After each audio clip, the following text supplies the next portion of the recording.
আজকে আমার মেয়ে আমাকে খেতে দিচ্ছে, এমন সুখ আর পাবো কোথায়। আজকে আমার তিয়াশা আজকে আমাকে ফার্স্ট টাইম খেতে দিচ্ছে, বলছে তুমি তো রোজই আমাকে খেতে দাও, তাই না? কি করি, রোজই আমি খেতে দিই তাই না, আজকে তুই খেতে দিচ্ছিস, বল একটু কিছু। কি আর বলবো, তুই কি আর হঠাৎ আজকে আমাকে খেতে দিচ্ছিস?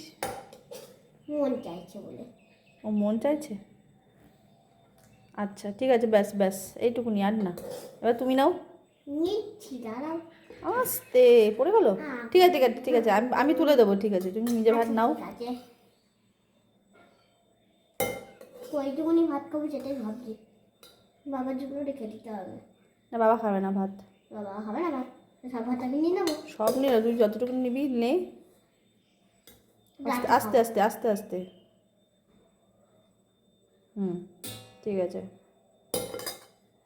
তো ফার্স্ট টাইম তুমি খেতে দিচ্ছি,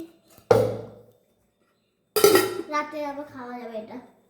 ঠিক আছে, দুটো মাছ দেবো তোমাকে? না আমি একটাই খাবো। একটাই খাবো, আমি দুটো? হ্যাঁ খাও। আমি একটাই খাই আর কি। ঠিক আছে বসে পড়ো, বসে পড়বো তো, সবাইকে গাইস টাটা করে দাও। টাটা।